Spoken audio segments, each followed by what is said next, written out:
There's a ley line that I've talked a lot about that in colonial times they called Satan's axes. And you can draw this line, it goes straight through Mexico City all the way up to Stonehenge. It's deeper than that. There are these undercurrents of cults. That's the only way you can really define it, is a cult. There's a cult that's been alive for a very long time. It's taken different forms. And, it's almost like a war between these groups. They all kind of have the same information and they can't really rat on each other because then the whole game's, kaput. What is happening? Everybody, welcome back to an all new episode of Low Value Mail on this February 20th, 2024, the year of our Lord. It's episode 96. And we got a heater, as they would say in the podcasting industry. We got a heater for us tonight. We weren't even supposed to have a show. I was supposed to be in Florida right now, but my chick got influenza B, not to be confused with influenza A, which is like, I think you get that from an animal. She got number B. So I had to not go to Florida. So things are on the up and up, but you win even when I am losing. She's okay, LP. She's fine now. It was rough though. Whew. You do not want to get that influenza B. And then she's like, I thought you told me that I wasn't supposed to take flu shots. I'm like, I just said I don't take them. I never said you shouldn't take them. And I don't even take them. I don't even have a beef with the flu shots. I'm just don't care. I don't know. I'll get the flu. Even though the flu sucks. The flu is no joke. It's like, I wouldn't want to have it. I think I had it like 15 years ago. I'm still running on fumes on any sort of immunity to that. Anyways, joining us very shortly, we have Mystic Mark from My Family Thinks I'm Crazy podcast and myfamilythinksimcrazy.com. He's been on the Tinfoil Hat Pod. And we're lucky to have him today because he's got some shit. He's got some shit, and I'm looking forward to it. And it's funny because all that flu, someone says Andy Vaxxer Danny over here, and that flu stuff. If I said that 2 years ago when we started this show, probably would have got a fucking my account, my channel nuked or some shit or a strike or something. But they don't care about the flu, even though the flu is way worse. It is way worse than that other thing that people might get. All right. So before we start, please, excuse me, like and subscribe to the show. Tell a friend. Honestly, just do me a favor. You gotta have, some of you must have friends who are not watching this show. I don't know. Just if you know somebody, just give them, say, hey, you like call-in radio shows? Nobody really likes those anymore. I don't know. Just tell somebody. I'm trying to grow this show. It seems to be stuck in the mud. But I keep trying all sorts of wacky stuff, and so it's partially my fault. It's partially because I got a strike on my other channel. There's a lot of factors at play here. But anyways, if you could do me a favor, just tell some people about the show so we can continue doing said show. And if you want to support the show, get one of these fancy wrenches that people have. You can either just join on YouTube, sign up, patreon.com/lowvaluemail. That's about it. We got next week. Our guest who canceled last week, Lou Ferrante, former Gambino crime family member turned author, not a rat, turned author. We're going to be discussing the history of the mafia next week. Tomorrow night, we have an all-new episode of The Bathhouse, the ultimate comedy hang, live from the Stand Comedy Club Green Room. Derek Drescher returns. We're going to have a lot to talk about because when I was away in Europe, a lot of nonsense happened there. I mean, I've obviously hung out with him personally, but he has not been on the show. We got Danny Martinello and one more person that escapes me at the moment. And if you would like to see me do stand-up joke comedy live, if you want to see me live doing stand-up comedy, I have some dates coming up. I will be in Phoenix, Arizona, technically Scottsdale, Saratoga Springs, New York, Fairfield, Connecticut, Dallas/Plano, Texas, Minneapolis, Edmonton, Vancouver, even though it's actually New Westminster, because Vancouver, I don't think has a comedy club right now for some odd reason. Runaway Slav says Skanks is being funnier than this. Well, look, I can't compete with every whim that the Legion of Skanks decides they're just going to change the time of their show. What am I supposed to do? Change my show? It's not even live. It was last night. Just watch it later. So anyways, that's it. All right. I am done. Am I done my ramblings? I got a lot of crazy, wacky guests coming up, by the way. I've been out there. I got this guy who he thinks Hitler didn't kill himself and is on like the SPLC website and stuff and as a neo-Nazi, even though he's obviously not a neo-Nazi. I've said too much. But anyways, Hitler died in, I think, Chile or Bolivia or something in 1961. Interesting. Okay. And you know what? Our guest might know something a little bit about this as well, because he's if you check out his podcast, he's kind of been to every corner of all this shit. So let's bring him on without further ado. Mark from my family thinks I'm crazy. How do I do this? Ask to start video. Hold on. There he is. What's up? Mark, how you doing, buddy? Hold on, let me just do this. Do I even really need Logan? Shout out Logan Sorter. Thanks, dog. I wonder if I even need this little middle bar thing. What do you guys think? Middle bar? No middle bar? All right, doesn't matter. Welcome to the show, Mark. How are you doing, man? Great. Question number one. What do you know about Hitler killing himself? Cap or no cap? I think it's a cap. I think he definitely went to South America along with many other Germans, but people forget that the Germans were all over the world way before the turn of the 20th century. So they didn't exactly have to bushwhack their way to make a new settlement. They had places to go. Yeah, for sure. And I mean, man, South America, that would be nice. Well, it's also right there next to Antarctica, possibly the closest continent to Antarctica. So there's some hints there. But to Runaway Slav's comment, I think I recognize him from some live chat I was in today. I'm certainly Legion of Skanks at this point in my Tuesday night. And yeah, I don't like that they switched to Tuesday. So they're going to fuck it up again. They're going to change something again on you. So you either declare your loyalty. I don't appreciate this dual loyalty, if you know what I mean. Right. From well, Slav. I was psyched to get the invite from you because I'm a big fan of the Boys Cast. Oh, appreciate it, man. Of whenever you're on Legion of Skanks, and also the fact that you're doing a conspiracy show is really sick. I know and a call-in show. Yeah, it's more nuanced than just a conspiracy show. But yeah. No, but it's a conspiracy and call-in show. It's basically I'm just stealing Coast to Coast, but everybody hates Coast to Coast now. Well, it's played out and it's kind of corporate with George Norrie, and it's also like very new agey as well. They're kind of tone deaf when it comes to conspiracies. They're very much stuck in the 80s with their conspiracy theories. I'm in there like Reddit, and literally everybody's like, this show sucks now. What happened to it? And they're like, it's just commercials for vitamins nonstop. Yeah. I mean, it might as well be on the Discovery Channel at this point. Like, it's very much watered down, like a lot of mainstream conspiracy content and a lot of the social media stuff. But right. I mean, I guess they have other stuff to deal with because they're not on.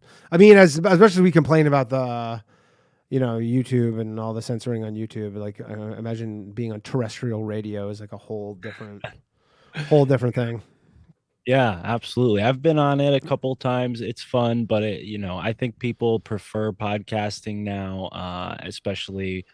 It's just a different time that we're in. Radio's cool if you drive in a car a lot, and that's all you can get. That's all you can connect. But to. With unlimited data now, which generally everybody has, you can just kind of get everything anyway, so it doesn't really matter. Anyways, enough about this. So tell people a bit about yourself, just for anybody who does not know who you are or just your background.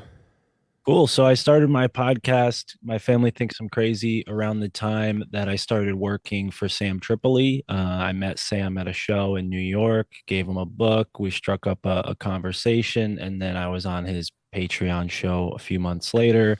One thing led to another, and now I book the guests for Tinfoil Hat. So that afforded me a big opportunity in the podcast world, and I seized the moment and hit the ground running with my podcast. I've done about 400 episodes since starting in 2021, Nice. 2000 Oh, damn, you're cranking around them there. out. So I've interviewed David Icke. I've interviewed people like Tommy Chong. It's hard to Yeah, think yeah. like when I talk to my normal friends, like my parents who think I'm crazy. A lot of the people that I'm psyched about interviewing, are notable to me, but not famous to the world. My favorite person I've probably interviewed is an author named Michael Hoffman, who, if you look up his name, it's like nuclear radiation. So he'd be Tell well, one. tell us about Michael Hoffman.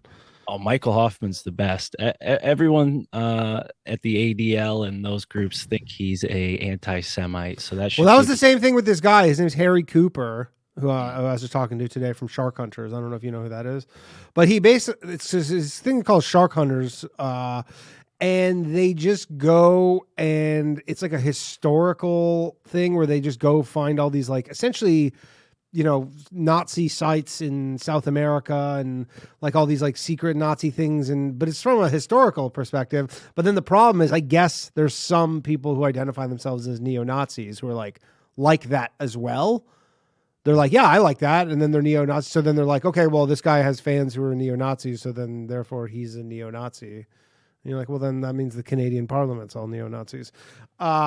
But anyways, yeah. It's a very convenient political football straw man that's been used even in the war in Ukraine. I mean, if you watch the Carlson Putin interview, that was a major talking point for Putin. He said, "Oh, well, tell Ukraine to get their Nazis out of there because that breaks our agreements with them about Nazism." They're very sensitive about Nazism in Russia, rightly so. Um, Yeah.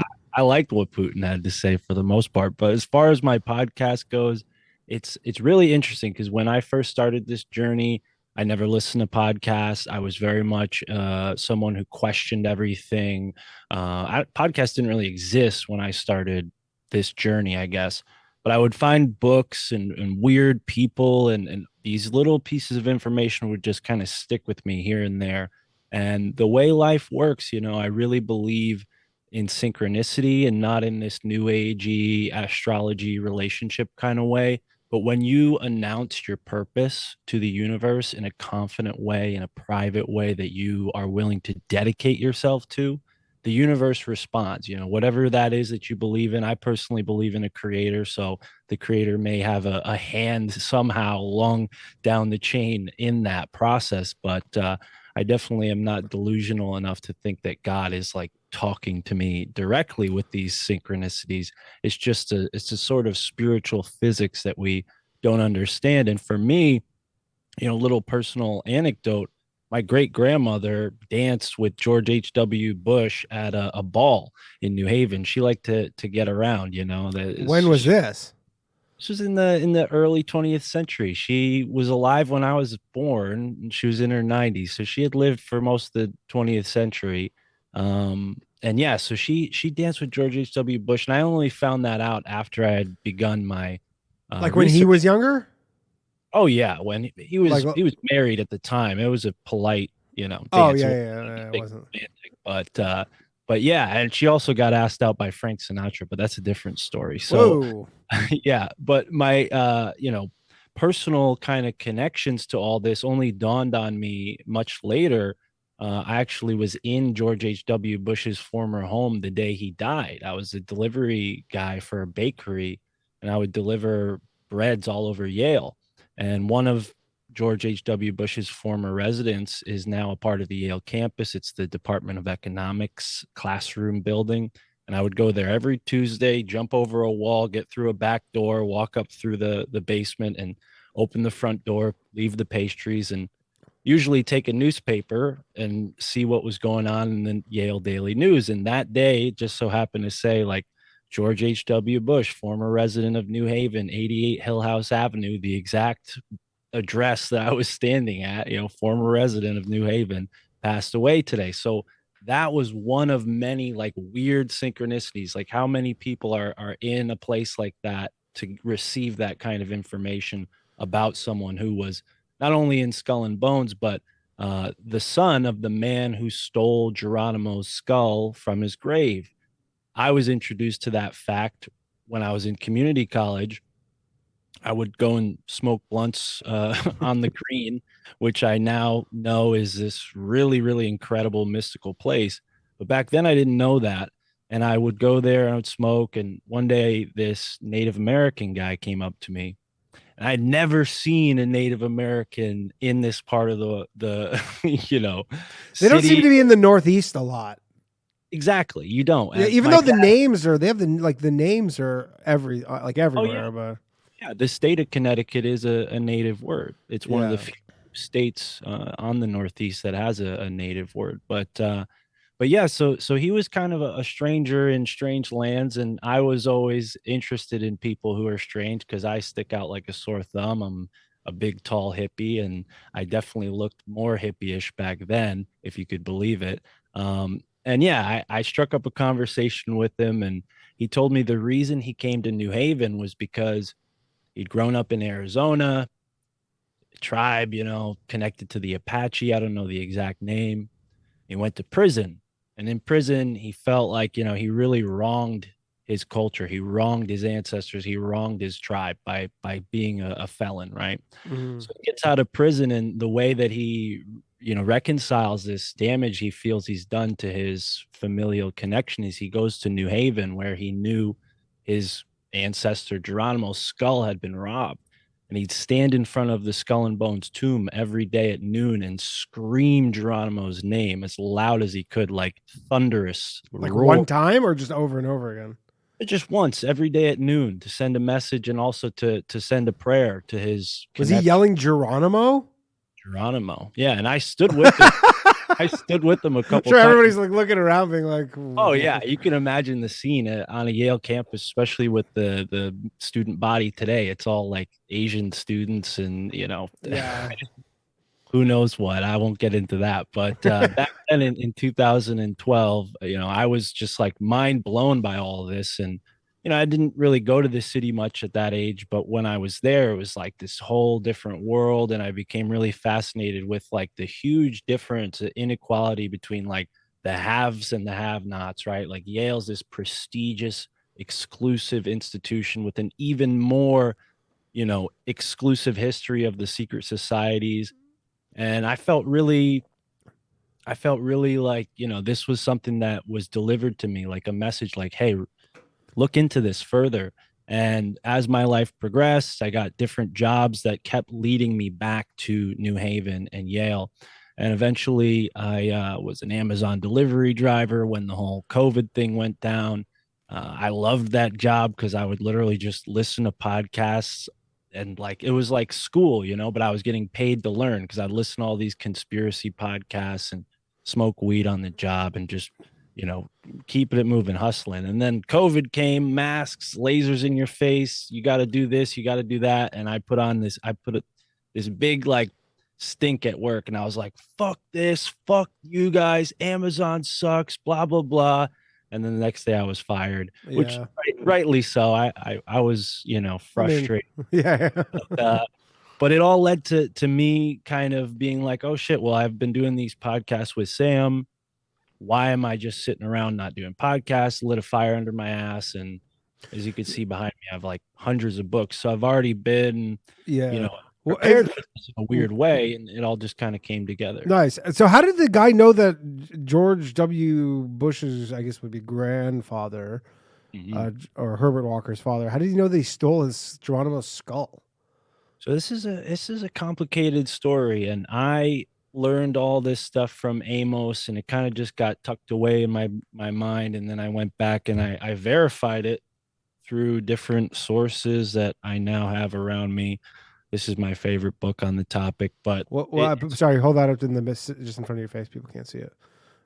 Fleshing out Skull and Bones. Okay.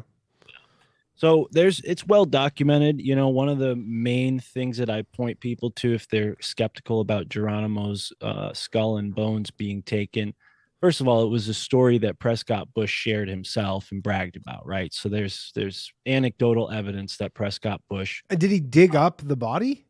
yeah, because think about it, in the 19th century, right, the turn of the 19th 20th century, the Native Americans were very much still an enemy of the colonized America, right? So George Prescott, he was a soldier. He was going out, he was fighting in, I think it was like the war against the Mexicans at the time.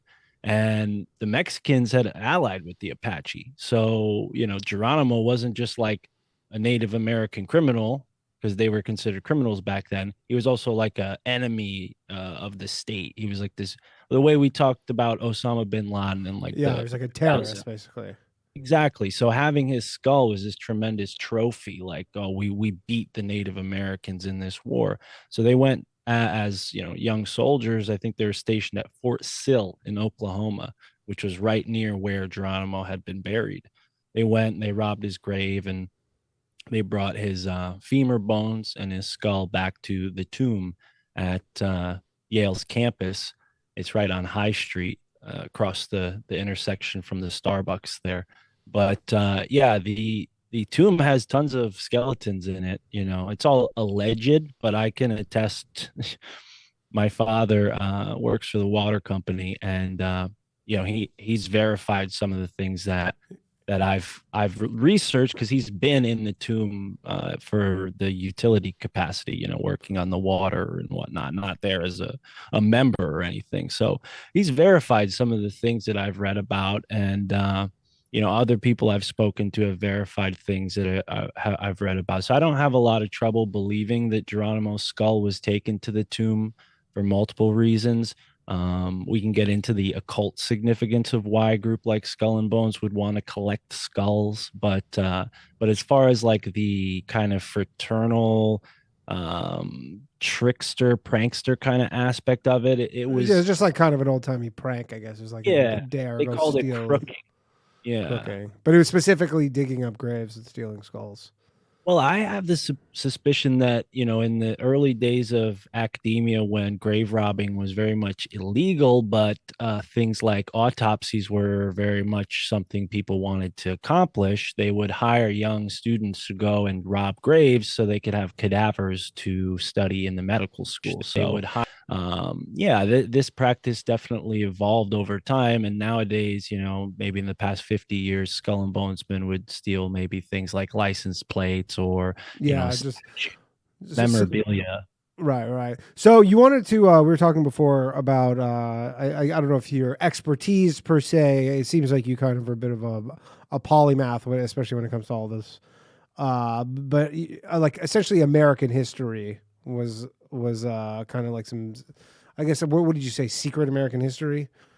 Yeah, and I guess specifically why and how Skull and Bones fits into that is where it's relevant to me. But I'll just speak generally to the fact that America has a secret history, right? I mean, it's very easy to understand. Anybody who grows up with parents knows you need to keep things from your parents. Your parents keep things from you. People keep secrets from the people that they're closest to. Mm-hmm. So it's only right that America has this same sort of thing, this public history full of lies and this secret history that is kept very, very close guarded. And some of those things go back way before Columbus. Some of those things connect to things that were described in the Bible, things that Plato described. I Wait, am, hold on. So you're saying that there's references in the Bible to stuff that happened in America? oh, absolutely. The people who settled America, I mean, the Bible was one of the only, books that they had among some of the classics. But yeah, absolutely. The things that are talked about in the Bible definitely But like, are these revisions of the like? Were these? Because I guess there's no the. I guess the most current version of the Bible is still. well, when they talk about the Nephilim, when they talk about the Elohim, I Yeah. have the opinion or the perspective that they're talking about this pre-Diluvian world, this pre-flood world where, let's say, Atlantis, let's say these advanced civilizations. Like Tartaria, stuff like that. Well, Tartaria, we could put a pin in that, but Okay. Atlantis, I think is one way to understand it correctly. But other cultures have remembered the culture of Atlantis by different but similar names. In South America, they called it Aztlan. So to me, it's not even a matter of like syncretism. It's just they were all remembering the same world culture that was destroyed in a catastrophe. Now, And that's how the does good. that That's the great connect? flood, essentially.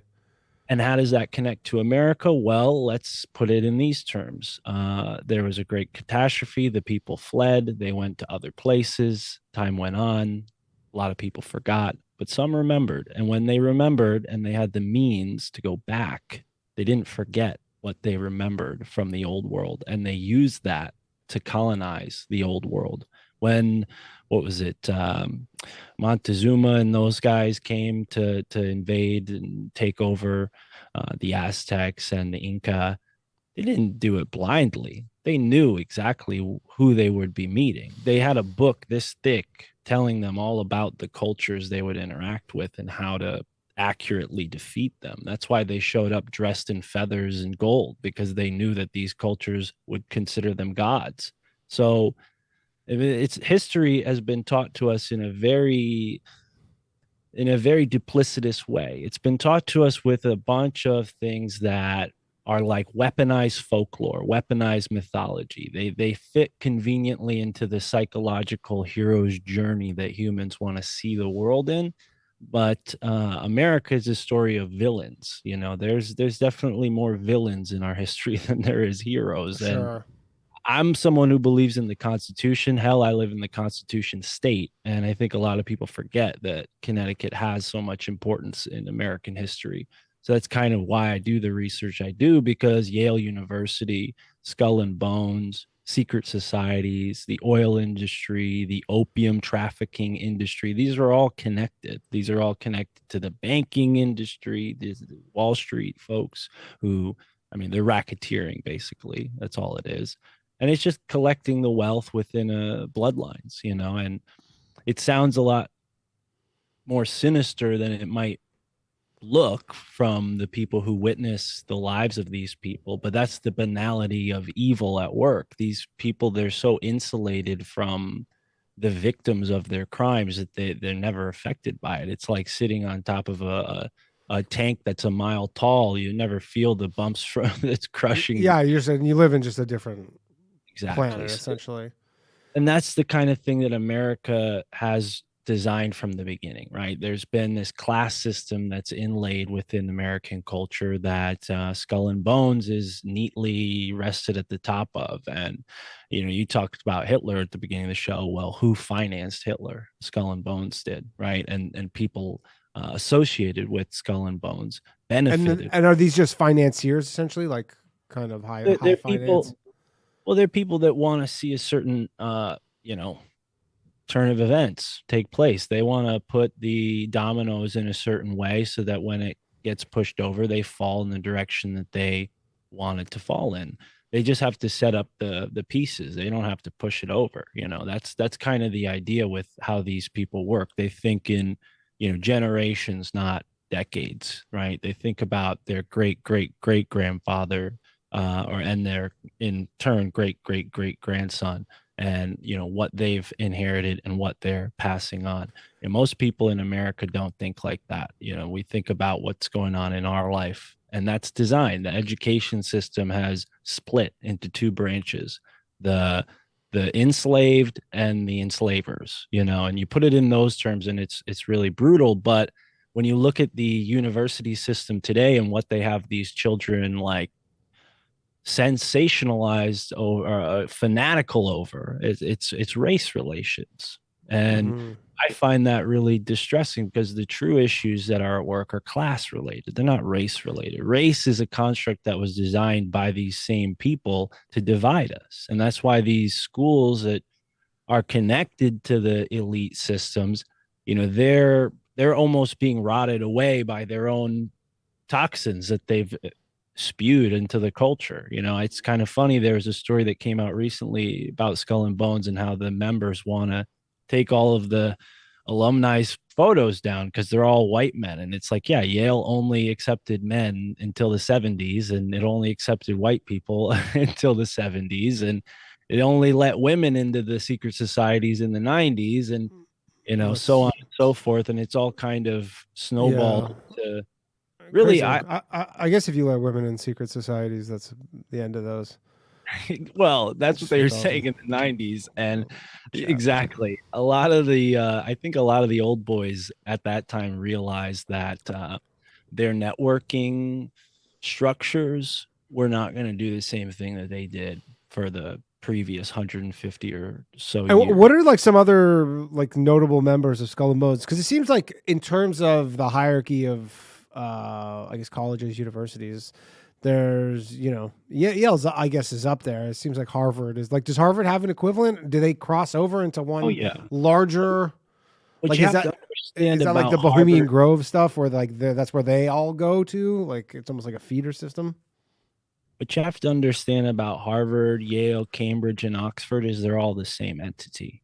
They're all the same. So Harvard founded Yale essentially. The guys who founded Yale were all educated at Harvard, right? It's a separate institution in the sense of like, finances and who's invested in it and whatnot, sure. But it's a feeder system for this elite class. So you have this group of people who were loyalists during the Revolutionary War here in America. Not all of them went to Canada after Americans, won.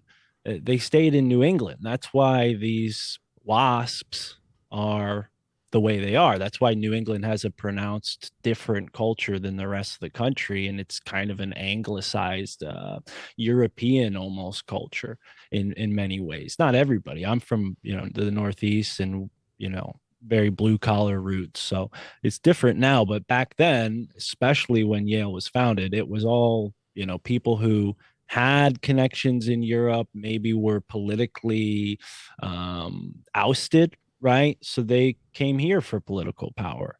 And the haves and have-nots of Europe became haves here.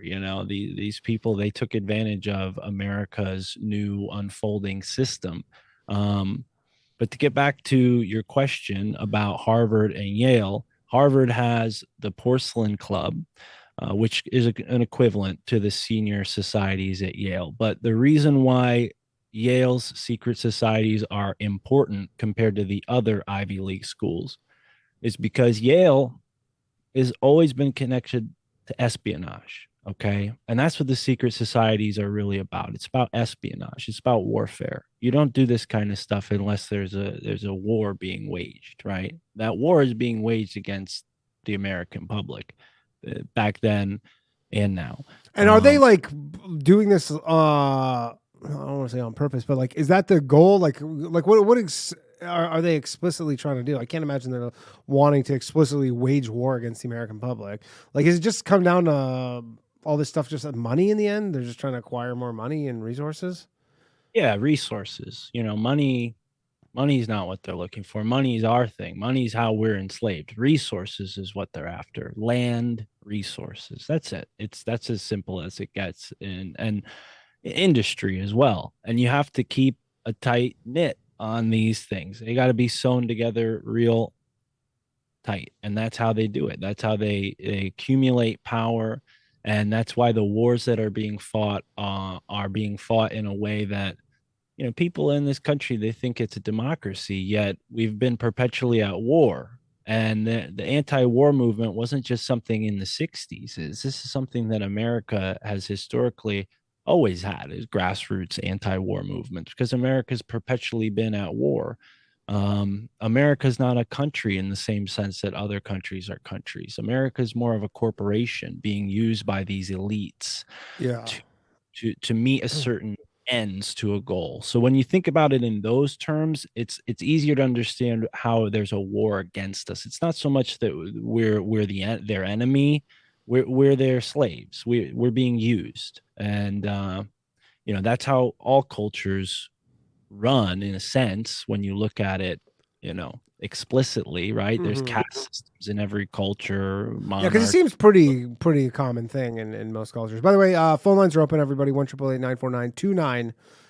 If you have any questions for Mark, Here's the distinction, and I think this is the shocking part that people might want to sit down and listen for is that America has this, like, again, this secret history, but it also has this secret spirituality, this occult, and it's becoming more and more apparent.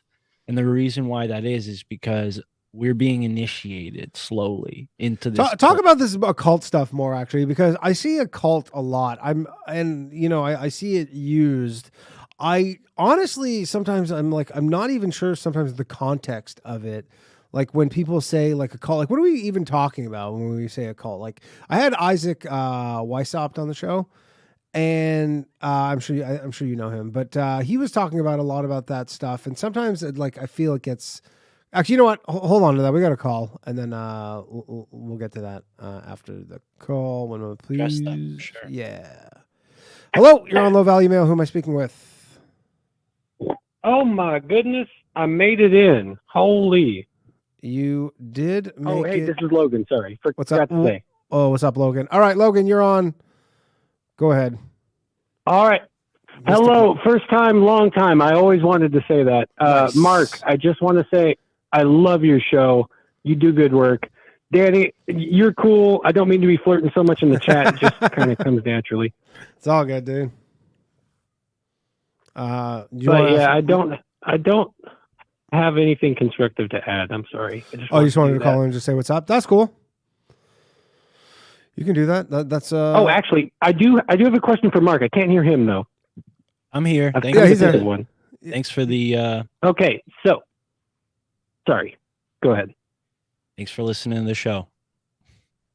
Of course, man. I can't afford. Danny needs a lot of money, so I can't really afford to support two podcasters. But anyway, I have a weird question. This is totally out of left field. Everyone in the chat's going to roast me. Mark, personal question, sort of philosophy. So I have this weird hypothesis. I just want to bounce it off you. So I have this weird feeling, and I have no proof or evidence. Basically, I like to think that all the conscious beings on this planet are just slivers of a higher dimensional consciousness, if you will. But we're all here in purgatory or in training or something to that nature, and I just want to know how that bounces off of you. Interesting. And training for what? Or you're saying you don't know what we're here? This is just this is one. Like this is one level purpose in a rung, kind of. It's like the base level. It's like our consciousness could not collectively ascend until it is able to responsibly handle the powers it would have. So crazy hypothesis, I know. So all of our consciousness would have to agree. You're talking about avatism. You're talking about the idea of Oh, thank you. Yes. And that comes from it's like 16th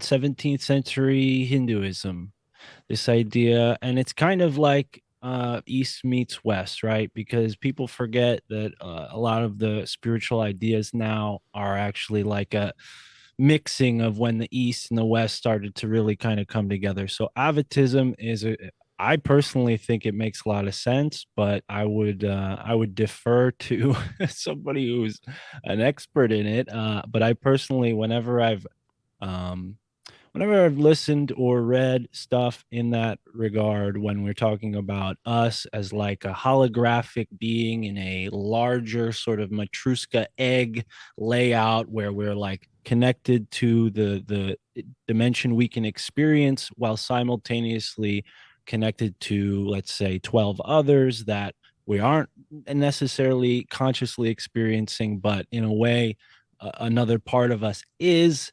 I think that helps explain ideas like guardian angels, reincarnation, ghosts. So I like to live in that world of avatism. I don't know that I'd necessarily ascribe myself to all the rigidity that it takes to be a yogi, but I do like the way they see the world.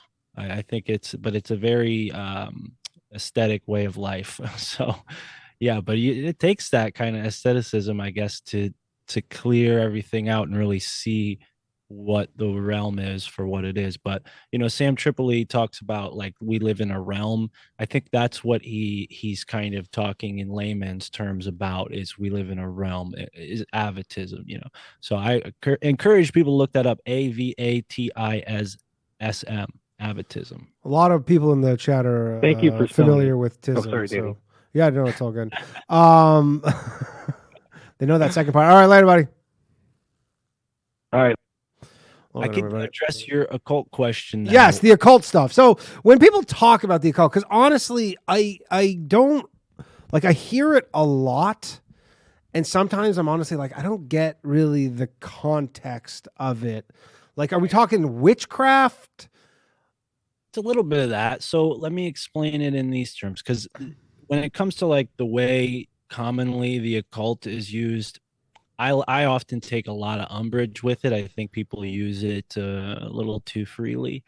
But when it comes to the occult, all it means is hidden, right? So when you have a hidden symbol or a hidden agenda, it's almost like a subliminal message, right?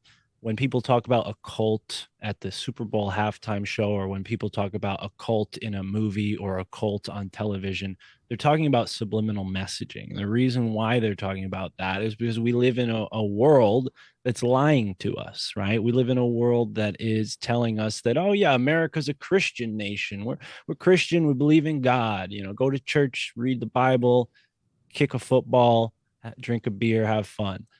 Meanwhile, our politicians and people who have helped, create the institutions that we now take for granted, they're not Christians, right? I mean, the founding fathers were deists, which is something that's kind of an evolving idea from the Renaissance, that we as human beings have agency, and we as human beings, I think, therefore I am. And it's very academic to get into all this stuff. So I'll try to keep it as general as possible. But when it is the occult symbols that people are noticing, they're almost expressing like gaslighting. They're like, I'm being gaslit right now. Like, you're showing me something and I know it's there, but you're denying it because you want me to fucking be instigated right now. I think that's the feeling that Like, I they're basically being put in plain sight, these little clues, essentially, these little kind of like, when it just connects to nods, winks, or conspiracy whatever.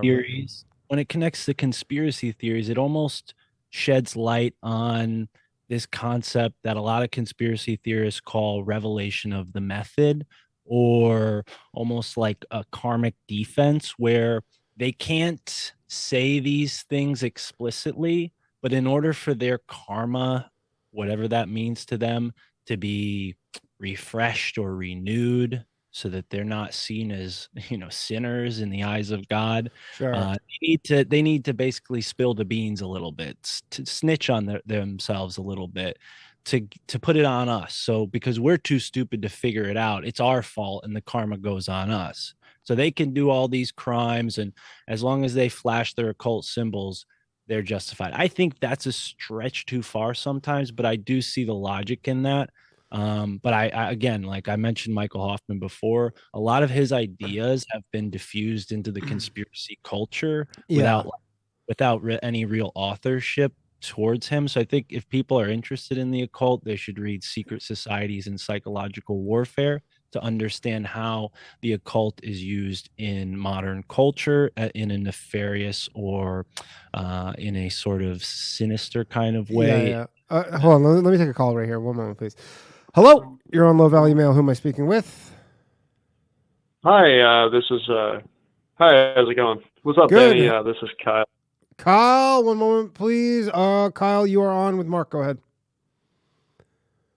Hey, what's up, Mark? No, just kind of for both of you, kind of for like the audience too. Just the idea, because I've been watching, not to, I know that you guys have like an idea of like Geronimo, like the podcast kind of like about like Geronimo and like all that stuff. But what about the idea of like music kind of influencing the boomers, classic rock, Yeah. where it weirdly became classic rock, And You it know almost about Laurel seems like, Canyon, Kyle? that's Well, the classic rock stuff started with Elvis, and a lot of people think Elvis is like, Baptist cornbread American, like I was saying before, but he was an occultist. He was interested in the occult. He thought of himself as this sort of like shaman who was bringing in this new wave. This all started in the 1800s at the World's Fair when a woman named Little Egypt danced provocatively and the whole country went crazy. And that was the beginning of the sexual revolution at the Chicago World's Fair. And it had that Egyptian connotation because it's an occult, it's an occult movement. America kind is of a, currently being initiated, and the music that you're describing in classic rock, that was like when the veil became very thin, and that was purposeful, right? The 60s were a powerful time. People were charged up, it was in the air. People wanted to get out of society at that time. And what did they do? They strummed them all back to, becoming 9 to 5 mom and pop, keeping up with the Joneses and all that good stuff. Get your white picket fence. And that's what the classic rock movement was all about. really quick, brother. Can I ask you, because I'm from the East Coast. I'm from Mass. You're from the East Coast. Yeah, I'm right near the Massachusetts border, but I'm from the New Haven area. Oh man, so well, you like our whole society like kind of would have been like if You're kind of breaking up there a bit, actually. I don't know if you're. no. Can you hear me now? Yeah, we can hear Do you think like our society would kind of been different if like the CIA didn't kind of infiltrate with the classic rock stuff? you. You're saying the CIA didn't infiltrate with the classic rock? I got what he said. I think America at that time could have went in any direction, especially after World War II. You got to consider how, the country was really reeling from that, not just America, but the whole world. So, but this is all steps towards globalism, okay? And yeah, America would be a different place without the CIA, but the CIA wouldn't be here without Skull and Bones and Yale University and some of the things that we're talking about. So I think it's, at this point in the conversation, it's a little too late to think like, hey, what if they didn't? Because they did. And, all we could do now Right. is work from where we are. And I think the best thing to do is to bring awareness, talk to people about the music they love, and maybe say to them like, hey, did you know that Led Zeppelin, one of the things that they would do is they would spill blood on their master tapes and then do like a satanic ritual and enchant some kind of like weird stuff over the master tape, and that's what went into all the vinyls. Or like, I mean, that's just one sensational take, but there's plenty of like things you can point at and say like, why did this happen? Totally. Yeah, that like, but all right. So, but before I leave, or get, my time's up. Can I say one thing? Like, Yes, please go ahead. So, I've been watching a series by Dr. Hans Hans Utter, like the word utter, German guy. He's a very good satirist, and he breaks down how the CIA, and I probably shouldn't be saying this, but because You shouldn't be saying he got this. some. I mean, like he even said like he got some like flack for like saying this. Are you going to talk about Yep. the tuning and how they've changed the tuning, the way music is tuned, the standard? Well, no, that's part of it. Yeah, the A432, like the hertz, like that stuff. But like just the way that the Bob Dylan, like all that stuff, like it went from classical music to this weird type of classic rock that was all sexual. like very much in Oh, like, for the sure. span of like You're basically saying why there was kind of no sexuality, like it was very buttoned down, and then music became kind of like overtly sexual, seemingly overnight, I guess. And yeah. the music had a psychophysiological effect. Is that what you're suggesting? No. There's documented like it'll show you like year by year, like from like 19 like I don't know like the exact years, but I think it's like 58, 59 to like 60. It just became it went from like classical composing was like you couldn't even do that anymore into like classic rock, which wasn't even a thing, and it was like. Yeah, when you say classic rock, though, obviously you're just being rock and roll because I guess it wasn't classic then. Right, But it you're was saying such a whatever is classic. I mean, yeah, I don't. Are you talking? Are you talking like Beach Boys? Or are you talking like Beatles? What do you mean by classic rock? Because there, in my mind, there's like greaser rock, and then there's like hippie rock. well. I mean, there's like, I mean, like it just everything came, but like it just suddenly it like emerged out of nowhere. Well, that's the thing, though. It didn't emerge out of nowhere. I just mentioned this before. The Chicago World's Fair, Little Egypt. No, but It was a gradual. It was a gradual progression from the 1800s. People forget how big the occult was in the 1800s. People were regular members of all sorts of different secret societies. The Freemasons were at an all-time like high membership.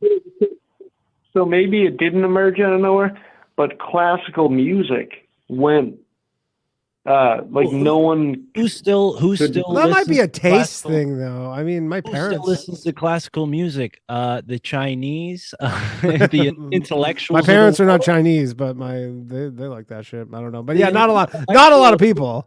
The intellectual elite still love classical music, and I think that's exactly what I was describing before, where culture has been manufactured away from this ideal, which is all the human beings are kind of in this one boat striving towards a common goal, to this more parasitic dynamic where you have a very elite group of people who need this host group of people to achieve this It sounds like you're getting kind of like religious about it. Like I'm just talking about like the bare bones facts of it. Like it went from there's classical, a bare bones fact, but like caller, couldn't it have been like because a lot of times with certain things, especially before when the technology was much like slower, it could have just been gradually building up, and then it hits a critical mass, and it seems like it happened overnight when in fact it was actually just gradual, but you're just not noticing it until it just kind of blows up, so to speak.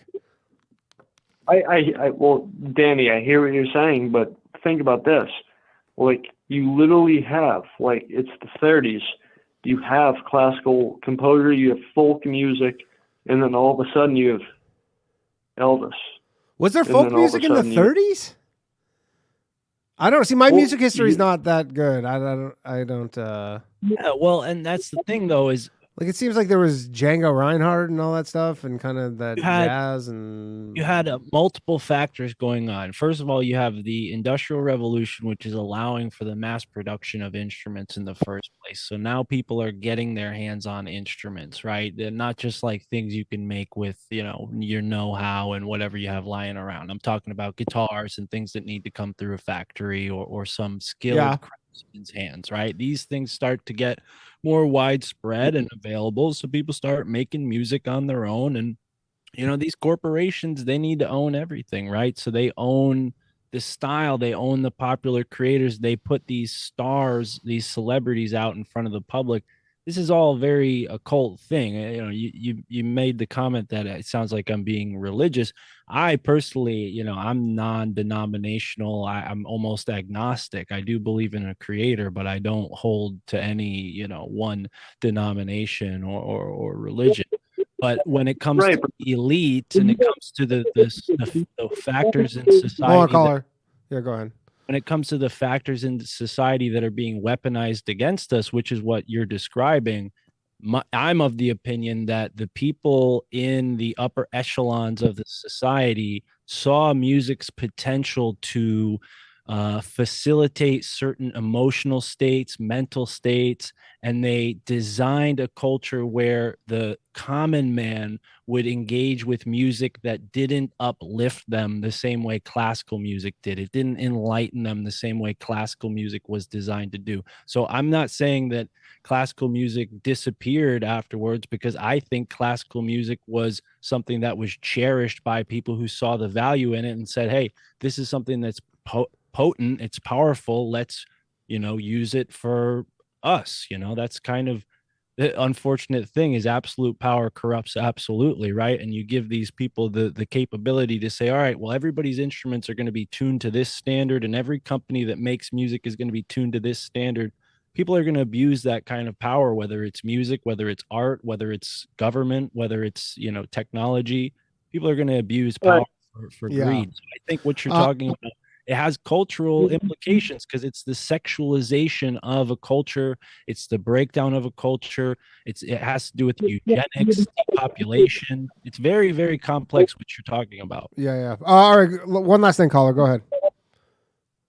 All right. So all I'm going to say is, what about the fact that after the 40s, nobody that made classic composure could get any funding? You don't think that wasn't manufactured? Before that, I think we're saying the same things, but you're privy to more information on this subject than I am. So if you're telling me that classical music was not funded after that period in time, then that I wouldn't doubt that was okay. Actually, caller, I do have one question here. When you say funded, like I don't know how the music industry used to work, but I assume it's similar to other than the whole payola stuff, where like that's how you got on the radio, was basically bribery, but. Like when you say funded, like you mean by some sort of like benefactor, or like, what do you mean by that? So this is what I'm saying is, I mean, if you just look at it, it used to be like, before the FM radio, it was just people making music, playing the guitar with kids, like in their houses. Yeah, and then absolutely. There was definitely live. People went and saw live performances of music. Some of the earliest rock and roll stars did, like, they would just go to a radio station and play all the hits. They didn't have any original songs of their own. They were just so skilled at guitar that they would sit in the station. I get where you're coming from. I think what we're talking about here is the same thing. We agree with each other. We're coming from it at different perspectives. But my point is, these music. I'm not going to sound like show. Like, I'm not trying to sound like a skit show, but like, you don't at all. No, not at all. We got to take another call though, but I appreciate you calling. Address one point that he's saying. Yeah, go ahead. These are criminal organizations we're talking about. There's a money incentive. There's a financial incentive here, and the music industry has been used to sell us, intoxicants. It's been used to sell drugs. It's been used to sell alcohol. The people that were funding, Elvis and these guys, they weren't like stand-up guys. They were involved in crime and the mafia. Yeah. Rock and roll did kind of like sprout up out of pretty much. Let me say that I don't know about. Kyle, I gotta let you go though. Kyle, I'll let you go though. Email me, get in touch with me on Instagram, and me and you will do a podcast together about this. You guys chat about it. Okay, let's take another call here. Interesting stuff. Hello, you're on Low Value Mail. Who am I speaking with? Gabriel, one moment, please. No music questions. Gabriel, you're on with Mark. Go ahead. Hey, very interesting conversation you guys were having about the music. Yeah. Just wanted to chime in.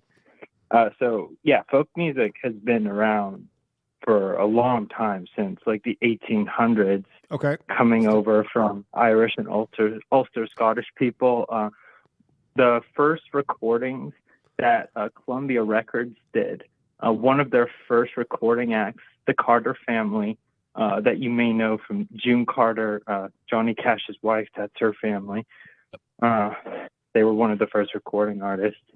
It's interesting listening to some of the, I guess, conspiracy theories that the previous caller was going on about, but I think you can look back to a lot of different artists that are involved in a lot of different kinds of music, and absolutely there was an over-sexualization that was quite rampant in music, but you can see it building up in the 20s. You can see it building up in the 30s. Things are getting pretty raunchy. You know what I mean? I guess It's the just, question is who or what was driving it? Like, was that just a natural progression where they eventually just arrived there, or was there some sort of, grander plan behind this?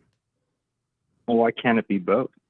Okay, and I see Mark shaking his head no, so he obviously has some feelings about that. Yeah, I'm not saying no or yes, but I'll give my opinion on it. I think that it's a matter of humanity has been degrading over time, and you can blame that on multiple things, but I tend to think it's more of the Yuga cycle where things go from, lead to bronze to silver to gold and back through the cycle again and again. And this is what the ancients tell us. So, we should trust Sure. them. They've built things that have lasted for millions of years. So I don't know. I think the elites, they've just gotten ahead of this process and they've like tried to speed it up. If anything, they see what's coming and they're trying to get ahead of it and be on the right side of it. And part of what I've researched with Skull and Bones is that these people believe that they're actually doing God's will by doing evil, right? And as someone who's not religious in that sense, I can't relate to that level of extremism in an ideology. But I think if you look at American culture, it's become more and more, let's say, pagan, but I don't like using that term because it makes me sound like a Christian. Really, what America's done is it's gone back to this very ancient sort of cult-like religion, and it's a crypto religion. It's a hidden religion. It's something that people believe in. And we have this buzzword Satanism that gets a lot of sensational takes, but I really believe that when they say Satan, they mean Set from Egypt, and that, Osiris and Isis, these are the gods of the old world that these religions really believe in. And when you see the music today, it's definitely leading in a direction that suggests there are these occult influences at work. I mean, that going back to your question before, Danny, big thing for people is like, oh, there's occult symbols in the music industry now. Look at these rappers, look at these pop artists, look at this, look at that. And I'm not saying don't look at all the stuff, but when you understand where these symbols are coming from, that these are Egyptian symbols, it makes you curious. At least I'm curious as to, all right, where's all this coming from? And as I said earlier, in the 1800s, people were obsessed with Egypt. They were obsessed with the occult. And I personally, I don't think that stopped. I think it just went underground and became sort of, as most trends do, sophisticated and only for the elite and well-to-do.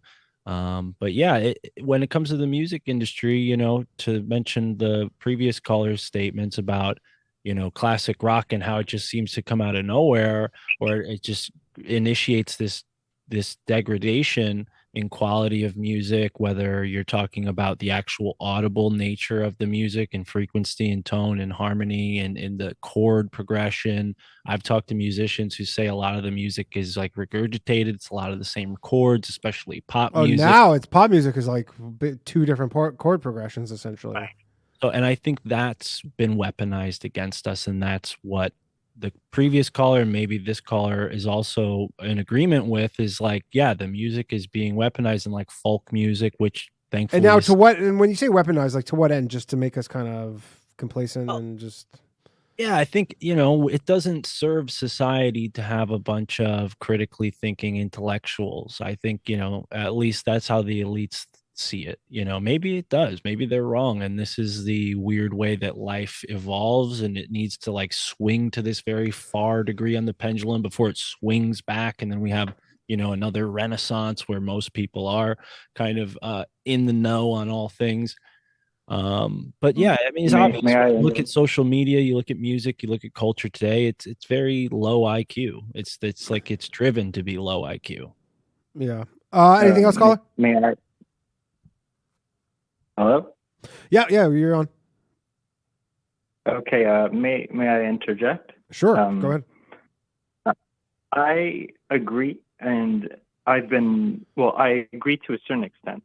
If you've been paying attention to music, like I remember when Soulja Boy came out, and all the kids in school were kind of freaking out about it, and I was kind of looking around being like, this is pretty fucking retarded, and I kind of, fast forward to current day, and absolutely, I would say that if your musical diet is one that's only dumbed down, then you have a problem. But I think that people are multifaceted creatures, and that you can attribute it to almost like a perspective of Zen Buddhism, where the field must go fallow for something to grow out of it, because it needs to the soil needs to resupply itself with nutrients.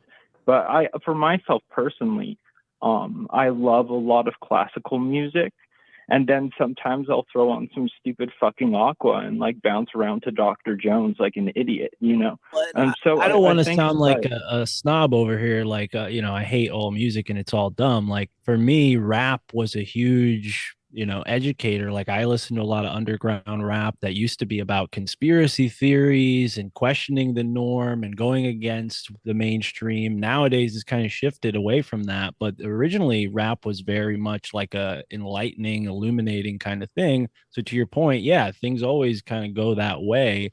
And I think it's almost like, again, like the elites, they don't plan everything necessarily, but they see what, they predict things, and they put money behind things that they think is going to profit them, right? So when something's popular, they derail it and they bring it into their zone of influence. And that's happened with any style of music that becomes popular. It doesn't start with the elite. It starts with unique, creative people who generally are usually, on the lower end of the economic scale, and they get an opportunity, and then it becomes this thing that gets exploited and degraded and becomes unpopular because people look for things that are authentic. That's why comedy is so awesome nowadays, because it's one of the only places, at least the comedy podcast realm, some of the shows are the only places where you can really feel like, authentic comedy. Like what I remember when I was growing up, some of the things on television kind of resembled that, or it kind of reminds me of the types of conversations I would have with friends in high school, so on and so forth, right? This like real sense of humor that now is being kind of wokeified away from us. It's the same thing, it's culture, it becomes this, thing that gets weaponized. There's all sorts of factors, but overall, secret societies are the main engine behind the higher order of this hierarchy of influence. Yeah, the music thing is kind of interesting because now it seems, anybody can, become hugely popular just due to the, I guess, democratization of the internet. But, in Elvis's time, if some guy decided you're not going to be a famous musician, like you just weren't, like they really could drive taste that way. Like someone could say, hey, this is the guy, we're betting all our money on this guy. And as long as he was obviously when you study a lot of those original famous classic rock acts, to bring it back to the last caller's suggestion, like a lot of them were connected to military intelligence. Their fathers worked in the military. What's his name from the Doors? Jim Morrison. His father was behind the Gulf of Tonkin. A lot of people know that. But he was totally a figurehead for the psychedelic rock kind of movement that was very much a part of the drug industry, the military's MK Ultra programs, where they were putting drugs into the culture and seeing how the average person would respond. And clearly they saw some sort of value in these drugs, so they let them out into the culture in this sort of criminalized way. I mean, this is well documented. These aren't opinions of mine. These are facts that have been documented, that the LSD that the Grateful Dead was bringing around was being created with precursors delivered by the CIA and other people connected to these groups. I mean, that must have been some fucking bomb acid. All right, thanks, caller. We're gonna take another call. Thanks, Phil. Again, hit me up.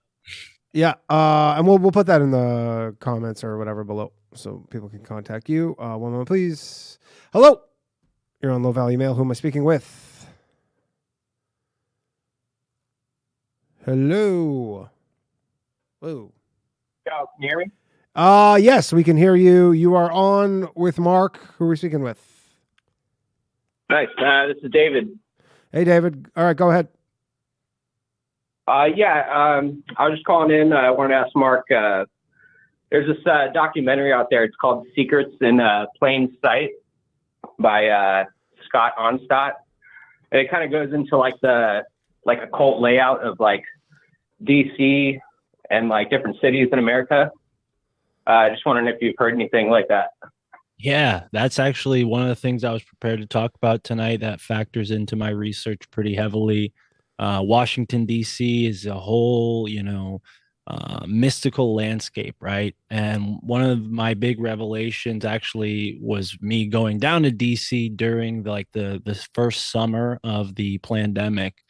I dropped an Egyptian friend of mine off at the Allen Dulles Airport and then drove around Washington, D.C. And shortly after that, I realized that Washington, D.C. and the city that I had been so fascinated with, New Haven, are in an alignment with each other. Okay. And there's there's a ley line that I've talked a lot about that in colonial times they called Satan's axes. And you can draw this line. It goes straight through Mexico City all the way up to Stonehenge, and it crosses through Atlanta, Washington, D.C., Philadelphia, New Jersey, I think Trenton, New Jersey, which is the capital of New Jersey, New York City, New Haven, Connecticut, Boston, Massachusetts, and then goes over the ocean and into the UK, where it just so happens to line up with Stonehenge when you line it up. What kind of preciseness are we talking about in terms of lining up? We're talking about like pretty dead on, not like straight through the downtowns of each city. Sure, but it's close enough for the scale of the well, and if you think about that, that's hundreds of miles. I mean, that's an incredible distance for all these things to just be lined up. And sure, you can draw a line across any 2 points on the map and a bunch of stuff's going to line up. But when it comes to these cities, they're all planned cities that were planned out in these geometrical ways that I think are utilized in an energetic capacity. In the old world Tartaria conversation, people talk a lot about how old world buildings were used to channel electricity or channel some sort of energy. I think that's how these cities were planned out. It's not just for that reason. It makes logistical sense to line things up, from a planning and zoning type of way, from but lining it up this way. Well, when it comes to Washington, D.C., I don't think planning and zoning has anything to do with the Pentagon that is pentagram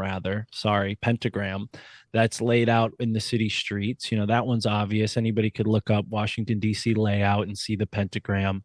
But with New Haven, New Haven, Connecticut is America's first planned city, which to me, and other researchers, firsts are a big deal. Anytime you have a first, that's a big deal, right?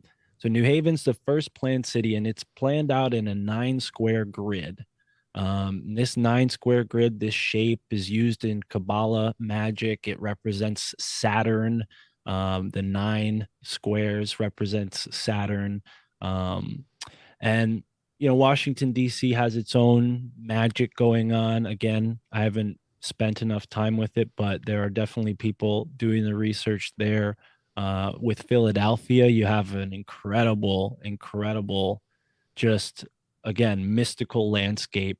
Something that people often notice in Philadelphia is the amount of artwork, the statues that are all over the city. This is purposeful. Okay. All of this stone carries a resonance. And this might sound hard to believe, but these groups that have been historically in control of the country have the ability to influence people using these pieces of architecture. I mean, it's that simple. It's almost like you put, the brain in the right battery, matrix, computer chip, right? Think of these cities as like a computer chip, and wherever they put their temple, that's the nucleus. They might not be, controlling everybody's minds directly, but this gives them power, gives them influence. I mean, obviously, via statues, you're saying? In what ways?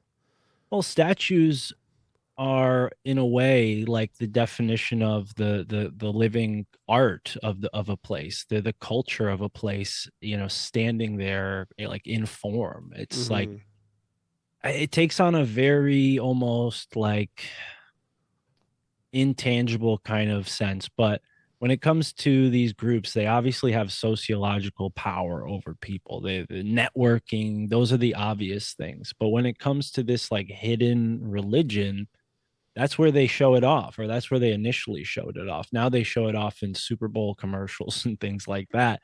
But, you know, in the 19th century, when they were building this country, you know, they put all these occult symbols in plain sight for people to see. I mean, go to your courthouse. You're not going to see Christ up there. You're going to see all these Roman gods, right? And I'm not like delusional to think that, oh, well, you know, they're worshiping the classics. Like, I understand where the classics fit into academia and civilization, but it's deeper than that. There are these undercurrents of cults. That's the only way you can really define it, is a cult. There's a cult that's been alive for a very long time. It's taken different forms. And, you know, it's almost like a war between these groups. You know, they all kind of have the same information and they can't really rat on each other because then the whole game's, you know, kaputs. But they have enough power over each other. You know, that's where the whole blackmail kind of thing comes in. And that's a whole nother conversation. But to bring it back to what our caller was talking about with Washington, D.C., is, you know, these cities, they were planned out to sort of fall in line with the old world way of structuring society. So, you know, this to us doesn't seem that far-fetched, or, you know, why is that a big deal? Maybe is the question people have. Well, it is a big deal because, again, you have a country of people who are professing to be Protestants, Christians, Catholics, you know, any medley of the mix, but they clearly aren't revering those symbols. Why? What are they revering? And it's evident that there's again, upper echelon of society that participates in these other roles in this sort of crypto culture. It's not just wealth, it's ideology, it's spiritual beliefs. And, you know, America's been a melting pot for all these things. You know, it's not a coincidence that America has all these religions going on, the whole freedom of religion that's built into our Constitution. That's purposeful. I'm not, again, coming from a Christian perspective saying, oh, it's all bad, it's all boogeyman, you know, I'm not saying that. But what I'm saying is people need to examine, you know, our history and understand that like these cities are almost like cluing us into a secret history, right? Because they're not going to give it to us in plain English, okay? You have to learn, you have to be initiated in order to understand what all of it means. So, and now with the internet, you can initiate yourself. You know, I've undergone that process. Look at all the books. They're like a big, you know, weight ankle shackled to my ankle. All these books, I can't, you know. Yeah. Caller, I'm gonna let you go there unless you have anything else. Yeah, no, that's great. I mean, to me, the cult layout of these cities and just the symbolism baked into them is like perfect proof of like, you know, a sort of secret history of America. Yeah. Very, very interesting stuff. Thanks, caller. Does that have to do with like a lot to do with the Freemasons? Like, is that, because isn't a lot of it Freemasonry? A lot of that. Yeah, absolutely. You know, and it's again, it's, you know, something that needs to be understood in a much larger context than just the Freemasons as a group, because the Freemasons are a continuation of an ideology. It's taking a different form. So there were precursors to Freemasonry that are important to understand. It's kind of funny. A lot of this for me as like a American teenager who dropped out of college and, you know, didn't really like school.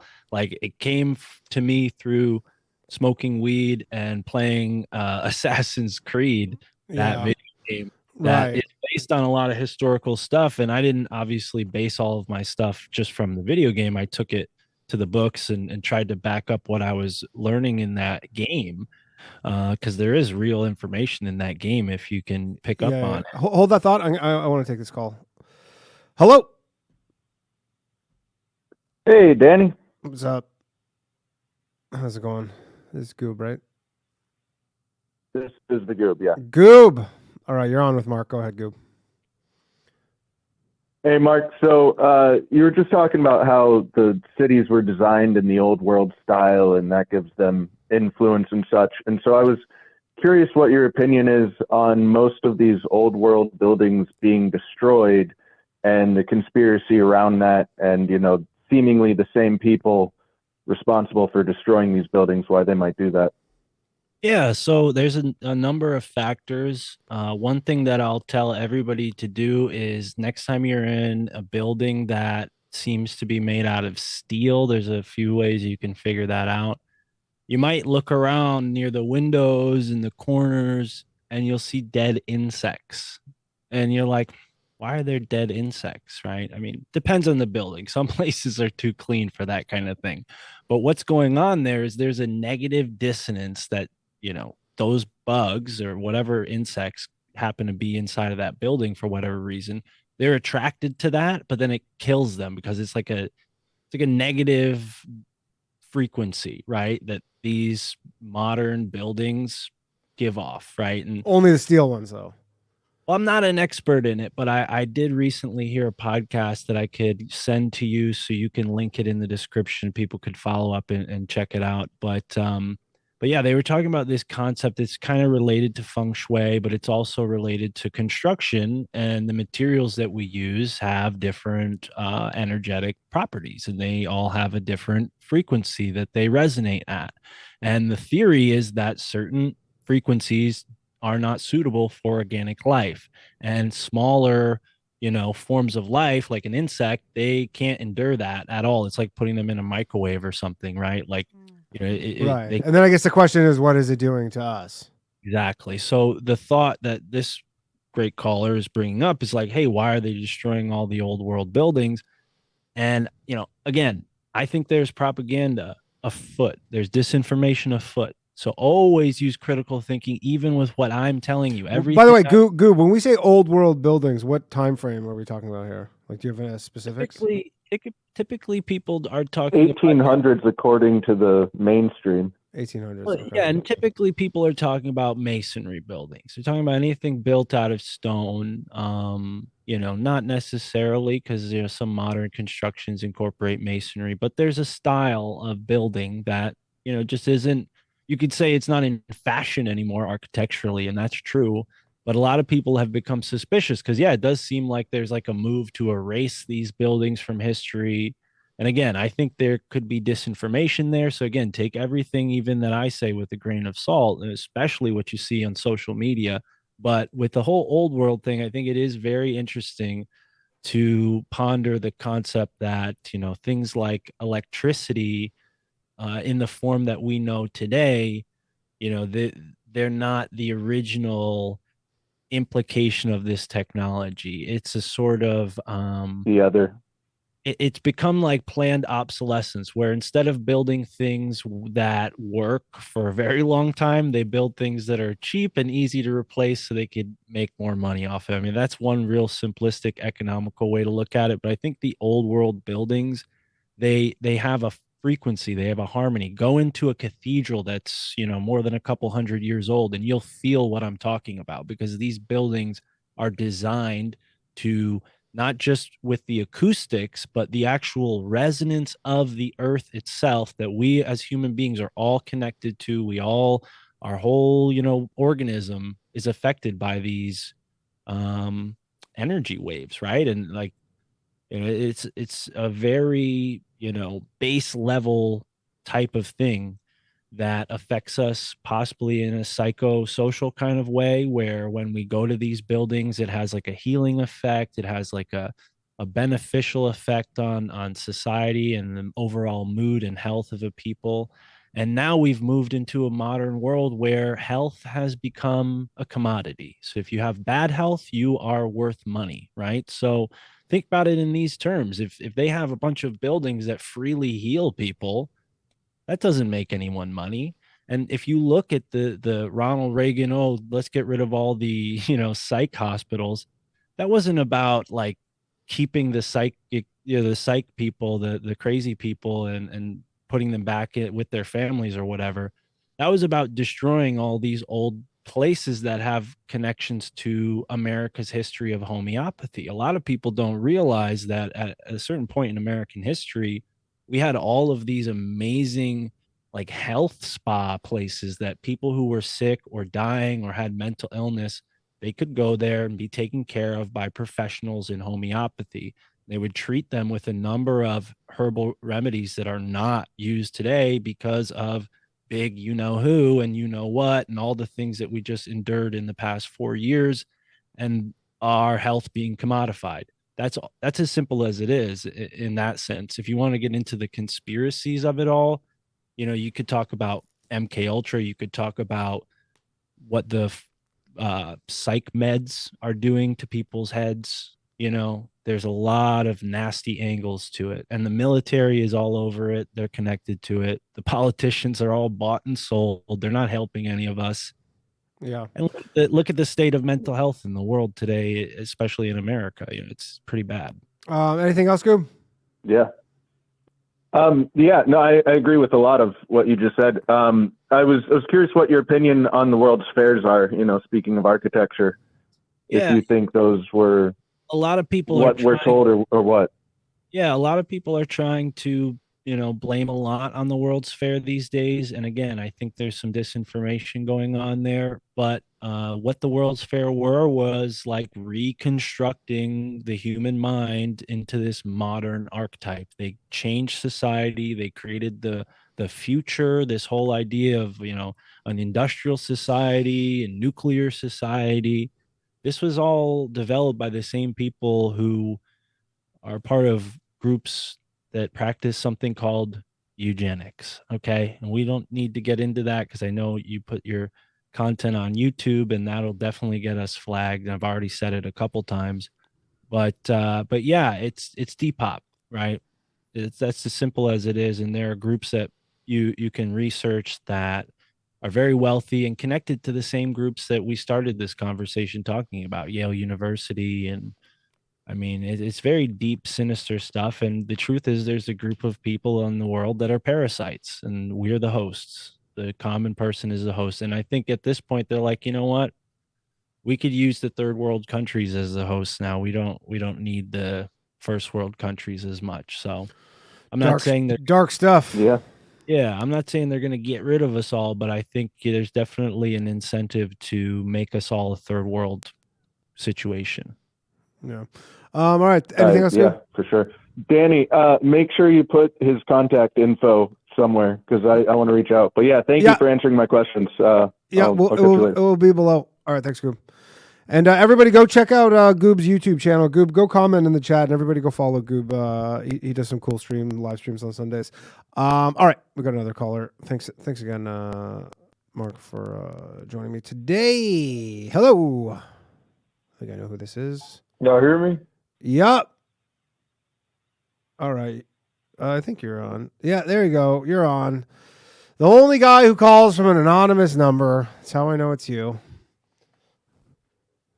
Hey, yo, what's good? What's good? Hey, Mark, you familiar with John Quincy Adams and his pursuit of trading with hollow earth people? No, but I love what you're yeah, brother. This is a cool rabbit hole. John Quincy Adams. I know who he is, but tell me more about trading with the hollow earth people. Yeah, go ahead. Yeah, so like in the shortest form, y'all know that Disney animation film Atlantis, right? Yeah. That it's like my favorite of all the Disney stuff, but. Yeah, like basically, like they go up to the North Pole and they find Atlantis, like some city underneath in like some sort of hollow realm. Yeah, no, in 1824, John Quincy Adams literally sent people up to the North Pole to be like, yo, we got to go up in there because there's hollow people. We can trade with them. You ain't familiar with that?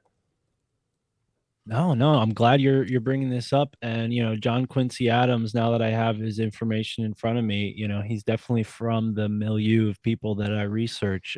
Braintree, Massachusetts. That's a spooky place. I'll just say that. But yeah, man, I'm really glad you're bringing this Hey, up. Mark, sorry to cut you guys off. Mark, just because there's a bunch of people asking for your contact info, do you just want to give that? Just tell people right now, just so they can. Yeah, at My Family Thinks I'm Crazy on Instagram is probably the best way. If you don't have Instagram, just email me at mfticpodcast@gmail.com. mfticpodcast@gmail.com. Okay, cool. Go ahead. Sorry to cut you off. Yeah, no worries. But I don't doubt it at all because, back then in the 1800s when he was president, the whole world was still being kind of mapped out and the territories were being drawn out. So I would not be surprised if he had some information from one of these explorers about groups of people from up there. There's a whole conversation that, in the North Pole, it gets warm after you cross a certain latitude. And it gets warm towards the center of the North Pole. And this whole idea that the North Pole is this frozen place is not true. It's actually warm there and at the South Pole as well. So, yeah, I haven't heard that story directly, but now I'm going to go and research it further. If you have any more information that'll help me with my research, I'd appreciate it. Yeah, I've heard the same thing about definitely Antarctica and Nazis and you brought up Ukrainian Nazis, right? What's your thing on them? Well, again, I know all about Stepan Bandera, and he was trying to unify Ukraine because Ukraine really ain't a real place. It's just a hodgepodge of different ethnics. Isn't everywhere though? Yeah, and I think these ideologies get used as a political straw man, and if anybody's interested in learning more about the Nazis, I recommend Joseph P. Farrell and Michael A. Hoffman. Those are some really good sources of information on what's not commonly talked about when it comes to the Nazis and even Nazism today and its effects and how Zionism is inherently connected to it. So yeah, I mean, again, this is probably not a safe topic for YouTube, but definitely something that. I mean, in certain contexts, I think it's safe? fine. I think it's fine. What's unsafe? Hey, I don't make the rules at YouTube. I just don't want Danny. I honestly, it's so unclear what any of the rules are right now. Like about anything, it seems like you can talk shit about COVID again, and that's why a lot of my podcast episodes don't go to YouTube, just because I know like the YouTube's the front of the house. If people want the real uncut raw information, go to the podcast apps. That's where it's always going to be uncensored. But to speak as candidly as I can here, yeah, I think the Nazism in Ukraine is. It's being used to foment this conflict with Russia. Russia signed an agreement with the Ukraine that they would not have Nazism. There would be no Nazi groups in Ukraine. Now there are Nazi groups in Ukraine. Oh, go figure. I wonder who's funding them. Obviously, the same people that fund terrorist groups when they want to stir up a conflict for an invasion. It's the same. But it's also very likely they always had them as well, though. Oh, that too. What is it? Nazism in Ukraine has always been inherent because you have you ever heard of the name Stepan Bandera? No. Stepan Bandera. So if you ever seen the flags in the he's who all the Azov battalion guys love. Ukraine. Yeah. If you ever see flags where you see the Ukrainian flag where it's yellow and blue, but you'll see ones where it's red and black, like. The bottom half is red and the top half is black. And that was that's what there's all the Banderites or whatever. Yeah. Yeah, I appreciate the info. I'm not an expert. I only commented because I heard that mentioned with the whole Vladimir Putin Tucker Carlson interview, and I went and did a little research, but yeah, as far as I'm concerned, that's not my my topic of expertise, but I definitely see how it's a factor in the political world, and I think it's it's a byproduct of many different factors. But when you're talking about like Nazism from the perspective of the original Nazis, there was a lot of, again, occult things going on. This idea of the Aryan, was misconstrued and made to be this kind of racial thing when actually it's a spiritual concept from theosophy.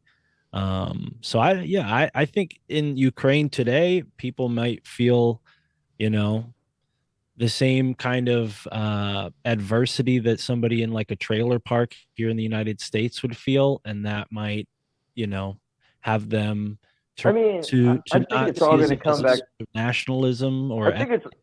I think that's all going to be coming back to Europe anyways. I mean, it's being flooded with Africans and Islamists, Hmm. and I mean, some people just really like yeah, Hitler. so- that's the thing though, is like these, in my opinion, and I could be off, I could be wrong, but in my opinion, like that movement in particular, it's not an idea that's inherently connected to white racial identity. It's been misconstrued to that for a political reason. It's been weaponized in that way, but it's an inherently connected idea with Zionism. Okay. And the two shall never be separated. Like they're both connected. I mean, the whole idea with Ukraine is that they want to make it one big Israel and take Ukraine into Israel and have it be like this giant Zionist state. They want Because Ukraine to be part of Israel? yeah, well, then a lot of people don't know about the Khazarian Jews that have been in Oh, I Ukraine. know about them. Yeah, they've been in Oh, Ukraine for a here long we go. time. And so that would make sense as to why there I are get also, called one a lot on the internet.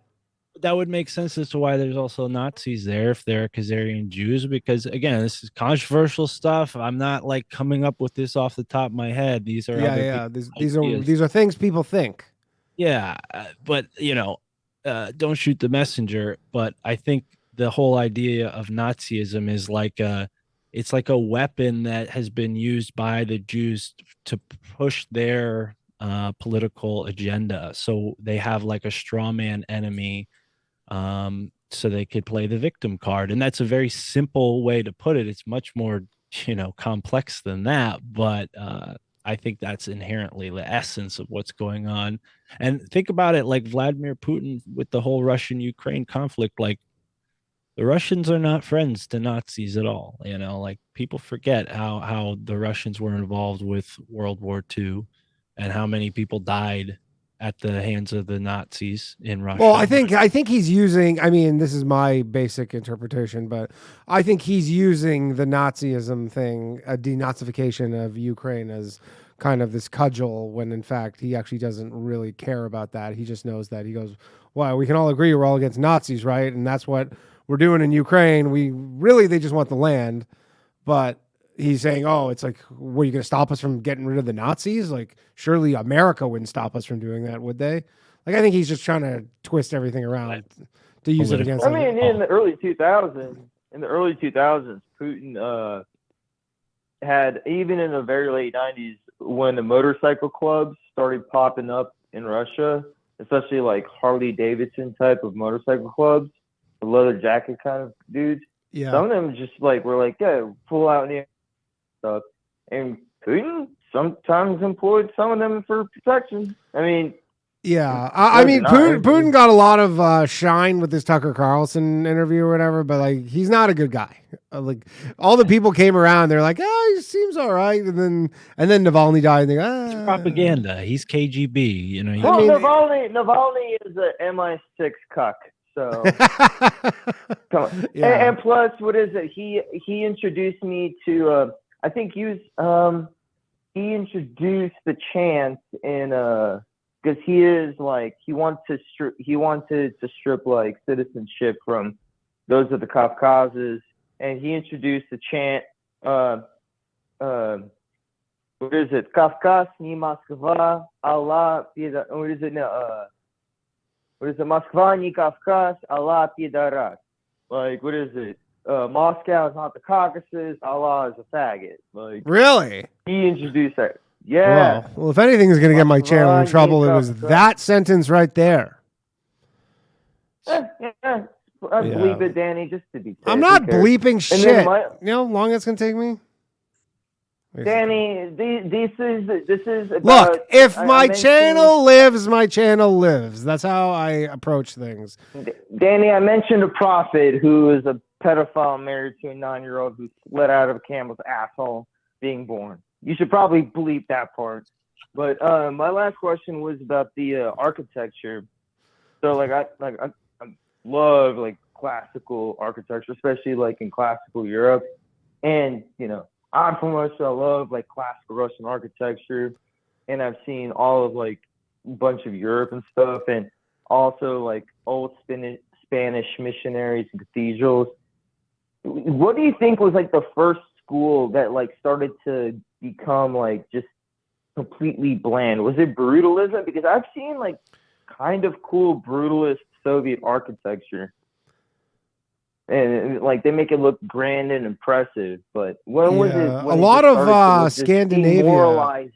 A lot of Scandinavia was like that when I was just there. Like there was a lot of places like parts of Sweden where you're like, "Fuck, man, this is just also just gray and there's no curvature. It's beautiful. Just right angles." And... When it comes to architecture in America, there's an architect named Frank Lloyd Wright who you should research, because he is for architecture what I was describing in the music industry. He brought a lot of occult sort of ideas, at least for architecture, they were occult, and brought them into modern architecture. And that's when you see this departure from what we would consider like Western, European, you know, like Victorian. There's Moorish. I mean, there's tons of different styles within Western architecture, and you could draw that all the way back to Egypt and possibly the Old World. But when it comes to modern architecture, I would look up Frank Lloyd Wright. There's some weird stuff with him actually doing like a sacrifice ritual to one of his staff at one of his homes that died in a fire within a certain part of his home that he designed. So yeah, there's a whole thought with that, and other sort of interesting people in this network of occult artists really revere Frank Lloyd Wright and all of his all of the inspiration he brought. Another interesting modern architect that people could look up that includes a lot of occult ideas in his work. He's been hired by the whole who's who of infamous groups, from BlackRock to the CFR to everyone else. His name's Osama Noguchi, and he's created all these really weird statues, pieces of public art, things like pyramids and portals and all kinds of weird things that are just right there in people's, you know, downtowns of your average city, you name it. Detroit, you know, they got one here in my local spot, New Haven. There's a sunken architecture garden, that's what it's called. But yeah, there's definitely occult stuff going on in architecture, and it does relate to the whole old world situation. But it's also, you know, it's I think a byproduct of, I don't mean to sound so jaded or anything, but I think it's a byproduct of the caste system here in America as well. Like we have an elite that have hijacked this country's trajectory. And I think that's kind of the crux of what I research. I think it makes me sound jaded, mostly because I grew up blue collar in one of America's wealthiest areas. Sure. All right. Thanks, Slav. We're going to take another call. 1 moment, please. Hello, Rafe. How you doing, buddy? What's up, man? 1 moment, please. And Rafe, you're on with Mark. Go ahead. All right, so we're talking about Frank Lloyd Wright houses. I live next to one, which is kind of cool. Crazy. How many houses does he have across the United States? I know it's quite a bit, right? Like it's not that. They're all historic landmarks, and there's like more than like 80 or something like that. Oh wow, well that's not that many. No, he's That's a shitload. like some of the, I think like the America's like considered like the most beautiful home in America is It one says of here he designed more than 1,000 structures over 70 years. yeah. Yeah, but his that was like his firm, like his famous houses that are like on the historical register. Yeah. There's only a couple hundred. Well, and the place where the occult ritual I described, that's the Taliesin estate. Do you happen to be in Wisconsin, or are you near? No, but I know what you're talking about. So I don't know. I have a question. Do you have anything like you kind of like cover everything? This hasn't been really anything that we've talked about. You got any updates on Bigfoot? Yeah, I've been trying to get this guy from Canada, actually. This guy Mike, I can't remember what his last name is. He was supposed to come on the show. He's somewhere in Ontario, this Bigfoot guy, and he was like, "Yeah, I'll come on," and then he just like totally ghosted me. Yeah, because I mean, that was like what, like my dad was always like, "Yo, dude, fucking like Bigfoot's real." Like we had a Bigfoot statue in our front yard, like it was big. People would like stop and like take pictures of it. Oh yeah. We had a mini one next to it, the one that was in the Sky magazine back in like 2010, 2012. Okay. You guys might remember that. But it was like $100 in Sky Mag. So we bought that, and we had like a bigger one that was like, it was like a big brother that my like dad had carved out of wood. But so like that got me, he like fun stuff, like aliens, Bigfoot, who killed JFK really, why it was like Jews. It feels like you're saying like, hey, like why all the dark conspiracies? Let's go to some of the lighter ones that we all love and remember from the good old days of conspiracy when everything wasn't so like dire and in your face. Yeah. There's certain conspiracies too where the proliferation of everybody having a video camera now. And then you're like, man, the longer, like there was a period where you go, look, nobody has a camera.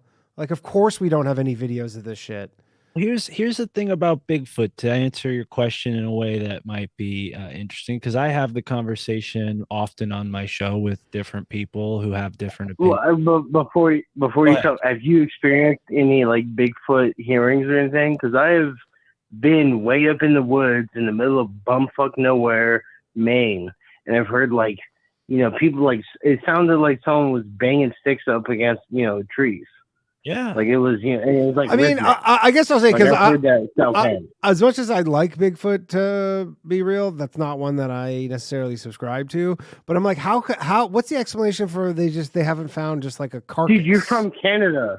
How can you say that, Danny? That's what I'm saying. Like, I'm from Canada. How have I not seen? How have I not seen one person with one? Maybe we can sway Danny. Give me a chance. Well, I guess first question. Why have not one person ever found? Because certainly they die. So look at how big Canada wilderness and like Montana, North Dakota, South Dakota, and most of those. A lot of the United States. Let me take so much wilderness. I know that. I mean, especially in Canada. Yeah. Okay. Mark, you're in. Let's go. So, okay, I've heard that argument before, Danny, and sadly, the same is true for most large mammal species. You don't generally find their carcasses. It's just a fact of nature. Things decay, things get preyed upon, and even a Bigfoot would fall prey if it was sick and old enough to things like coyotes, wolves, etc. I guess, you know what? I'll say if there's not that many of them, like if they are fairly rare, then I will concede that because, yes, it would get just eaten by whatever is around. It would be eaten by me because I'm such an alpha male. Okay. No one's ever successfully shot a Bigfoot, and people have tried. And I think the reason why that is because we're not actually interacting with a biological being.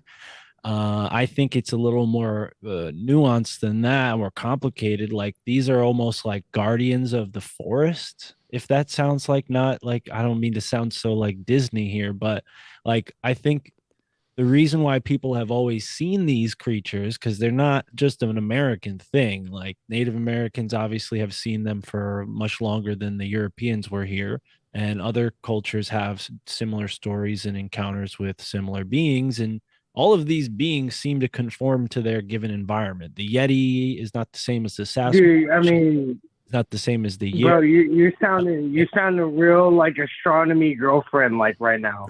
I'm not hating on you. Well, you're cutting me off when I'm about to hit the. Oh, Rafe, let him. I'm just saying. Okay, Rafe, let him finish this point here. So you have different creatures that conform to different biomes, right? So it's not as simple as, oh, it's just one type of creature. I think it's more complicated than that. And I think that there are animals, we'll call them beings, we'll call them maybe even, at the risk of sounding woo-woo here, spirits that humans have classically seen. They come in all different forms. And I think that's the reason why people see them, they shoot at them, but they don't ever kill them, is because this isn't something that conforms to the same laws of physics that So they we can. do. Are you saying that they cannot be killed, or they cannot be killed with a means that humans know of? Well, it's the same. Like, could you kill a ghost? Like, That's you what I'm know? saying. Yeah. So essentially, you wouldn't even put this as an extraterrestrial. It's not even in that. This is. It's so much more complicated than that, because people have seen. I think they're the extraterrestrial. Anunnaki. Well, okay. Here's the thing, brother. You got to hear me out, because this is a full spectrum answer I'm trying to give you. So that's. I mean, everybody here's on the spectrum. That's for sure. Dude, So I mean, for sure. a full spectrum answer sounds like some liberal fucking anti fucking news bullshit.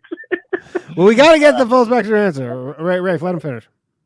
Well, and I have heard the conversation that they're connected to the Nephilim. I think there's some truth there. Maybe it's a order of human and hominoid, whatever, that existed alongside of humanity. We have stories of that from ancient cultures, of these hairy hominids that, like from the Epic of Gilgamesh. I think it's Enki. Are you calling black people hairy hominids? Because that is not okay. Because Well, I see you wearing. Wrong podcast. That's tomorrow night, Rafe.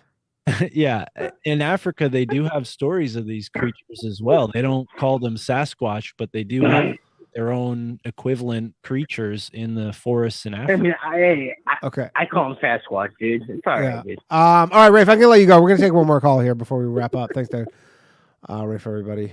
All right, last call of the night. Hello, last caller of the night. You're on Low Value Mail. Who am I speaking with? Hey, Danny, what's going on, man? What is happening? Before, this is Ryan. Ryan, you are on with Mark. Go ahead. Hello. I missed a lot of the earlier show, and just to kind of brush up on the last time I called as well, Danny, we had spoken on your Halloween episode. My sister had received those rights, and I had spoken with her like shaman friend about. Oh yeah. Yeah, that was it was a really long call, but we ultimately had to give way to other callers, but wanted to call back, say hello. Regarding the Bigfoot stuff I was just listening to, I don't know if you're familiar with the comic Ryan Singer. But he has a podcast. Ryan Singer. Sickler? No, Singer, Singer. Ryan I Singer. have seen his podcast before. Called Me and Paranormal View.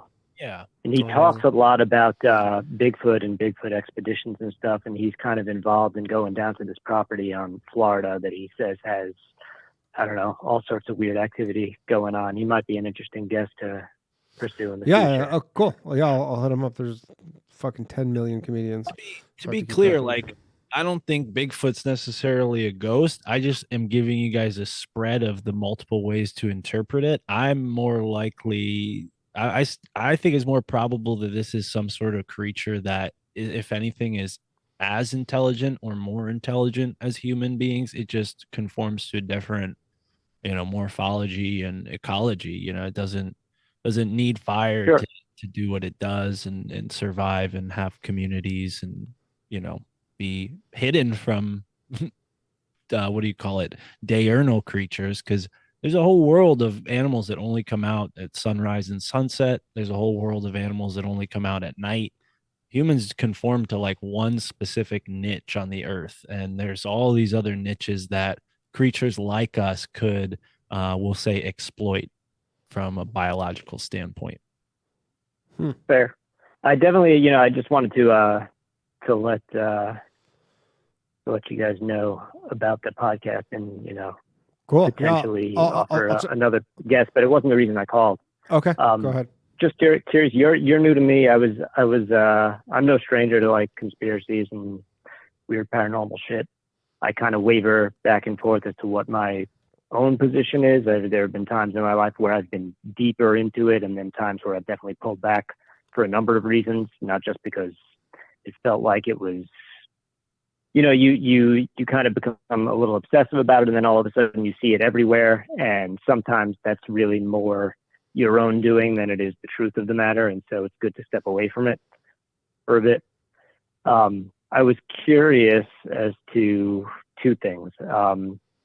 How long have you been into it, and have you had the opportunity to kind of take a step back from it as well and kind of reassess your position? Because I just think that's a healthy thing to do. And the other question I had was if you guys had talked about the Miami aliens earlier in the episode. I'm curious if you had any. The Miami. What are the Miami aliens? Well, we'll get to that. I'll answer both your questions, but we didn't talk about the Miami aliens. I didn't even know about that one.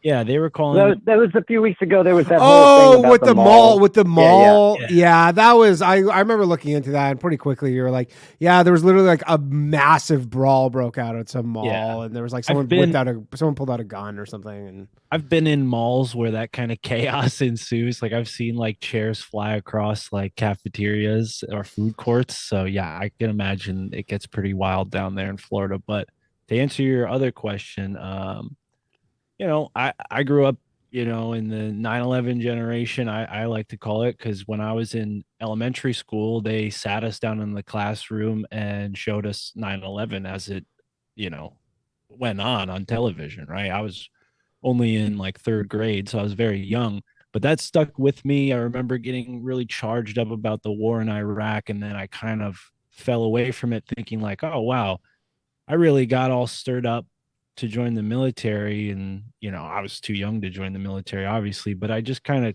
like thought about that a lot as a kid. And that's kind of what led me in the direction to researching conspiracies and getting into all this stuff around 16, 17, 18, those years. I was very deep into it.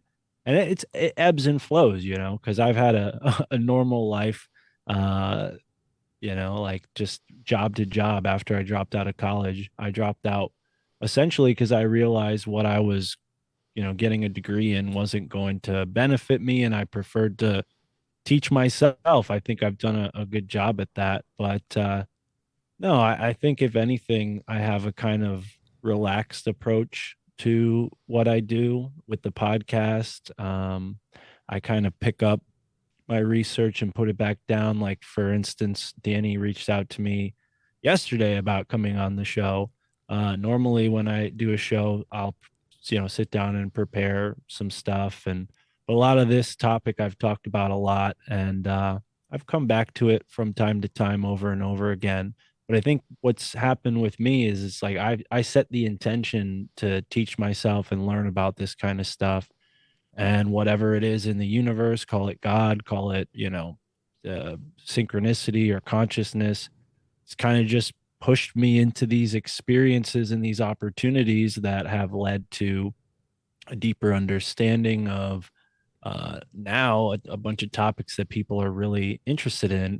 Part of the whole reason my show's named what it is, it wasn't just my family that thought I was crazy. It's my friends too. Like a ton of the guys I went to high school with are like, oh, Mark's a conspiracy nut, like that. They don't talk to me anymore. Sure.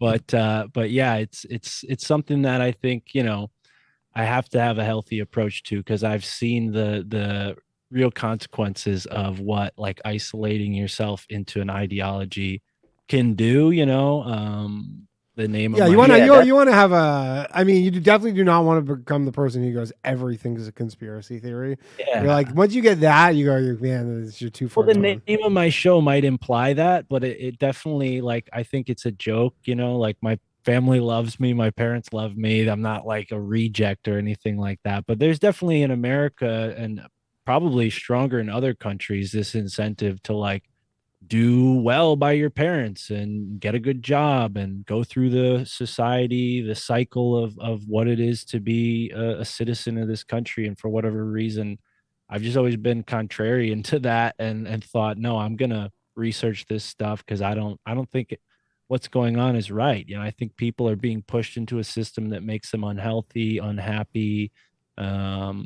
unwise to the scams and tricks that are front.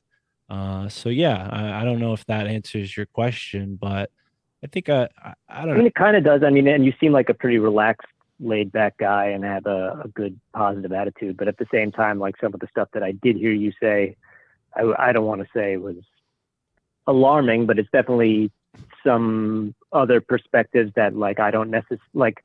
I don't have an issue with anyone being aware of any sort of information. I think you should digest any and all information and kind of process it that way. But as far as like coming down and saying this is definitively something, like once you kind of lock yourself into it, it builds this framework up in your mind where like you're reinforcing it. Yeah, And well, when it comes I personally found that's history, just not a healthy way to look at it. yeah, but when it comes to history, there is an objective reality and there's an objective truth to be found. It's not always easy, and there's definitely bias in most of the sources that we have for our history. I mean, But everything really. yeah, but when you can, Right. Well, that's the thing is like we can our aim is always to get further down towards the truth, but like it's think a lot- not like, oh, we got there, we cracked the case and here we are. Like it's almost like you can chip away at it, but you're never really like yeah, well, 100% there. that's the thing is we're dealing with a living, breathing thing, and what I think I've done is I identified a pattern and researched a trend. I'm not necessarily saying to the world like the sky is falling and this is how we're going to stop it. I think that's like the Chicken Little symptom that happens to a lot of people when they first wake up. It's why my family thinks I'm crazy, because as soon as I learned about all this stuff, I started telling them, oh, don't do that, you're going to get the C word. Oh, don't do that, you're going to get, blah, blah, blah. So, they start thinking I'm crazy, telling them not to trust the doctors. And then, the whole pandemic rolls through, and who's right? I don't know, me, and a ton of other people that I learned from. So I think I'm vindicated in that sense. But as far as secret societies go, it's a tricky thing. I mean, they're secret for a reason. Well, and I'm somebody who's, been kind of by accident privy to some things by different jobs that I've had, things that I've seen, people I've met. So it's confirmed my suspicions, and I think that's what I mean by synchronicity. So to someone who's on a different trajectory or different path, might be hard to relate to the information I'm sharing. But that's again why I say, like, if anything I say sticks with you, think critically about it and do your own research and verify it, because I have sources to verify what I say. That's why I say it. It's the only reason I do this sort of thing. It's not to for some narcissistic reason. It's because I care about the world and I want to see it become a better place. And when I see things that happen that are unjust, when I see things that happen that I don't agree with, or where I see ignorance in the world, deep in my heart, it makes me want to inform people, educate people, uplift people, help the world grow and become better. And I think that's not something that any one person can achieve. It's something that we all take part in. And it's this like dance of life that goes on. And that's how things evolve and change. And it's got to be good and bad. It's not all good. This is, it's not some idealistic utopian vision I have. I think people should know where they're being lied to and where the world is unjust. All right. Well said. All right. Thanks, caller. Appreciate it. Yeah, man. All right. Thank you. Sorry to get on my soapbox. No, not at all. Not at all. All right. That has been the show. Thank you very much, everybody, for joining us today. Thank you to Mark. So, Mark, best place people can find you? Yeah, if Just you one want to more reach time. out to me, Instagram is what I'm usually on. Best place to find me is anywhere you listen to the podcast. If you're listening to And this, I'll put it all below all that Yeah. stuff. We'll be back tomorrow night with a new episode of the Bathhouse as well. I know I've been fucking tinkering around with this, but the stream, the live stream, this will go private, and then the full episode will be up tomorrow afternoon. I'm just doing that now because whatever, YouTube is dinging me for whatever reason for live streams. I don't know why, but they are. So if you are like, what happened to the show, you can watch it tomorrow. And I'll put it up at like noon. So, all right, Mark, thank you very much for joining me. Everybody, thank you for joining me. Hopefully see some of you tomorrow evening on the Bathhouse, 10:30 p.m. live from the Stand Comedy Club Green Room. I see Eric Pepe telling everybody to open their eyes because the earth is not moving. We'll see. All right, good night, everybody. Empathic abilities, yeah, my face be also stoic. Bleed blow up, nigga, that just means I'm working. They see me as a leader, so that's why I'm Captain Kirkin. These tracks from the stars, that much is for certain. You can feel this hit if you up or if you hurt. I'm raising my stock, not talking my feet in some Birkin. Number Johnny 5 got a fucking short circuit. Bring the track to life when I spit phenomenal. When I hit, she feel that shit in her abdominals. These rappers make me laugh like comic view, they comically. You know I got a ball out, I hit the track running just like Sonic do. They don't wanna turn on my light switch. Yeah, they was trying to get me on my hype shit. Yeah, they don't wanna turn on my light switch. Yeah, and they tried to down me up some KO type shit. Yeah, they don't wanna turn on my light switch. Yeah, now we pulling up fresh on some flight shit. Ha. They don't wanna turn on my light switch. Yeah, they don't wanna turn on my light switch. They don't wanna turn on my light switch. Yeah, they was trying to get me on my hype shit. Yeah, they don't wanna turn on my light switch. Yeah, then they tried to down me up some KO type shit. Yeah, they don't wanna turn on my light switch. Yeah.